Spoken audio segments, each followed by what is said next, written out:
Welcome to M24KAST, the pulse of today's women, where voices are heard, stories are shared, and empowerment is the journey.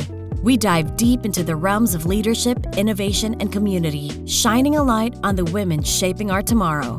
Brought to you by JCI Makahalar 24K, each episode is a salad of insights, experiences, and inspiration drawn from the heart of the Philippines to the global stage. Here, every story matters, every voice can make a difference, and every woman is a beacon of change. Join us as we explore the narratives that unite us, challenge us, and propel us forward. Together, we're crafting a legacy of strength, breaking barriers, and building bridges. This is M24KAST, empowering voices, inspiring change.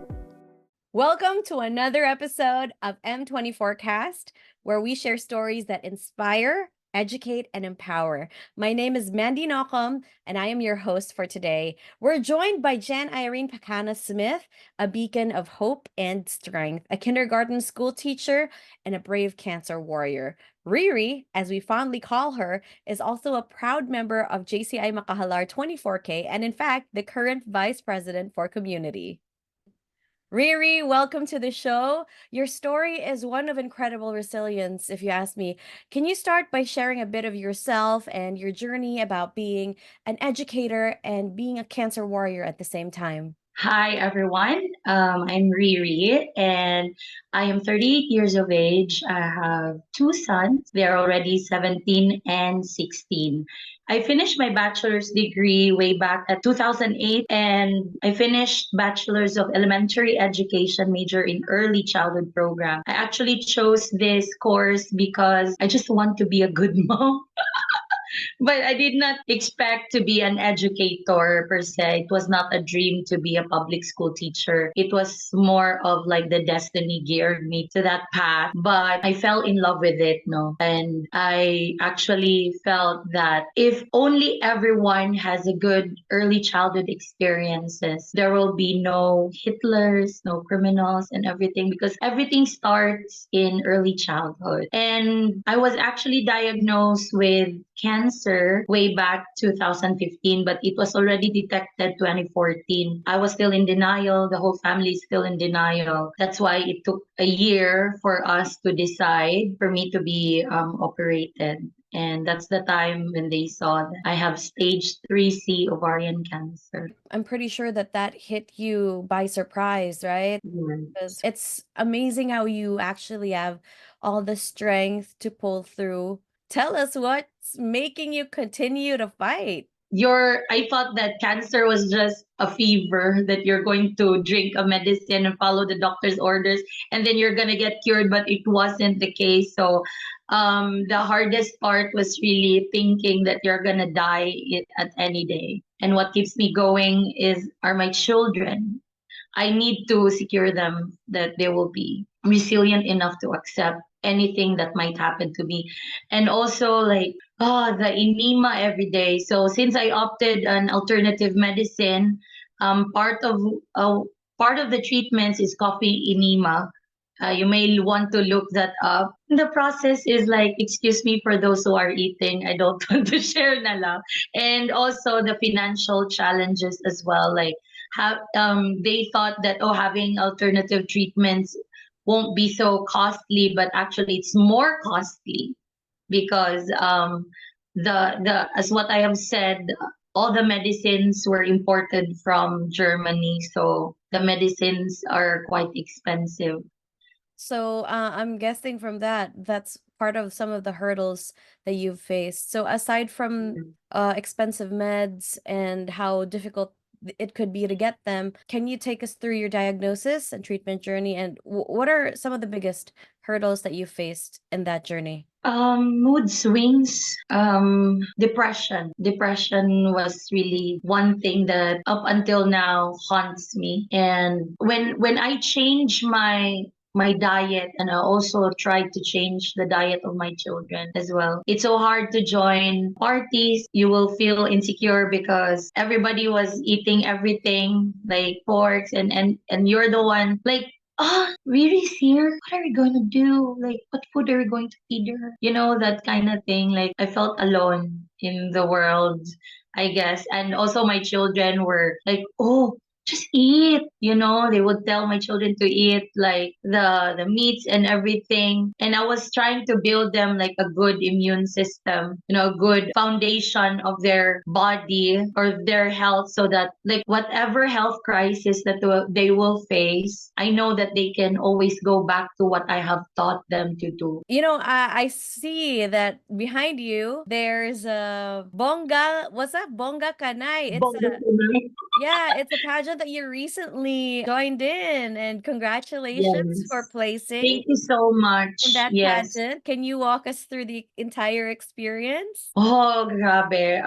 It's really not easy to be joining like in a pageant. I look up to those candidates who are joining any pageants at all, because it's really hard. Like the walking through the hills. Aside from that, the preparation of that and the daily things that you have to do in your life, such as teaching and my studies. On the last day of practice, I was rushed through the hospital because yes, I did not have any strength anymore to stand. I did not sleep well because I also like have a deadline on that day. I'm about to get an INC if I'm not gonna pass, so I need to do it.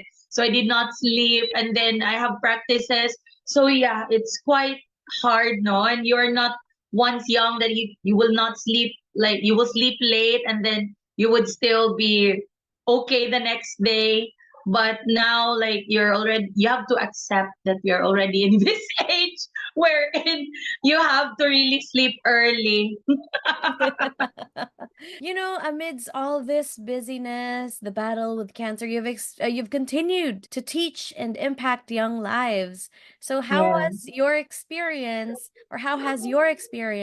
influenced your approach to teaching and interacting with your students? From the start, my advocate really is to debunk whatever the parents are saying to their children. What I mean about that is especially the voices. For example, if a parent usually teaches her child, especially on a public school setup, they would usually use the term bugo, or you do not know, or things like that. I'm an advocate rehoning or reforming the psyche of the child. Like it should be positive. We used to have like a mantra. I teach them the mantra of like bright ko, maayo ko, buutan ko, like that. So that they would have that courage and belief of themselves. Like they will develop their self-esteem. Positive affirmation, I am more into that more than the academic, especially I'm teaching kindergarten, because lack of self-esteem is the reason that immobiles them to do something. They will not do, and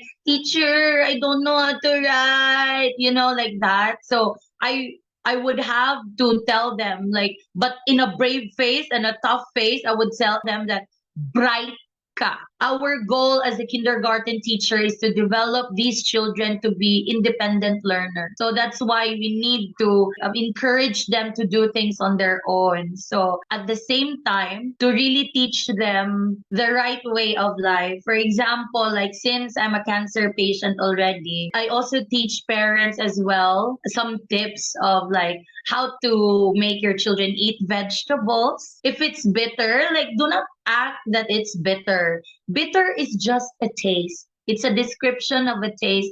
It's not something bad. So you would just, oh, it's bitter, ba? So yeah, it's bitter, but it's good. So Yeah, it's like so it's that. like an exploration route instead of really Yeah, casting it out. You're opening your child to like experiencing it and acknowledging what it is. That's yeah. beautiful. That's wonderful. That's a good psychological trick to do to your kids, I guess. Yeah. So your courage undoubtedly inspires so many people, and me included. How do you use your experience to advocate for cancer awareness and support within the JCI community and beyond? I am still grasping my way in at JCI because I'm a newbie. Just recently took my oath last December, trying to get to know JCI. Napami supporting stage. On that note, I would love to start probably with for cancer, but I am more into the ovarian cancer people because breast cancer, they have a solid foundation already. Leukemia have a solid foundation already, but I less have heard about ovarian cancer. So I would love to like advocate for that, and I want to start a project called Mahal Ko Puson Mo program. And I would love to partner with doctors, with OB-GYNs to have free TVS, transvaginal ultrasound, and also pap smear. And I would love to partner these companies that sells biopads so that it will be healthier alternative for pads for women. Because and I think that would be a good start. That would could be a good project that to start with, advocating ovarian cancer. And for health, I would like to have a quality life care webinar or slash seminar workshop wherein I can share my learning through all the treatments that I have gone through, and this would target especially those who are already like too old to take chemotherapy, those people who want prevention. Prevention is really better than cure. And also, I always believe that God has already provided us all the medicines and all the treatments that we need. You know, like one doctor told me that any human being tinker and tanker with God's creation would make have a lesser life. So I would like to share that, like how to, what do you call that, simplify everything, that it's just right there, what you need is just right there in front of you, to be honest. So yeah, I think that would be it. Two projects, I guess: quality life care seminar, and then Mahal Ko Puson Mo program. Yeah. I've heard from the grapevine that you're coming up with a project that protecting children's mental health. So, wow, Yes. that's amazing. Okay, so Riri, last question before we end the show. What advice would you give to someone who is just beginning their battle with cancer? Always remember that God got you, and always believe in the quote of Jeremiah 29:11. For I know the plans I have for you, declares the Lord, plans to prosper you and not to harm you, and plans to give you hope and a future. So just hold on, and just hold on to God. I know God will see you through. Riri, I just want to thank you for your time, your support for the chapter, and the little time that you have in between going to school for to teach and going to school for yourself and the treatments. That means a lot, to be honest. That means a lot to the chapter, and I bet to the community that you actually serve. You are an inspiration, and your strength and spirit are truly, truly, truly up there, inspiring so many people. Thank you for sharing your journey with us, and to our listeners, thank you so much for tuning in to M24KAST. Of course, let's all remember that there's always hope and strength in community. Thank you so much, Riri.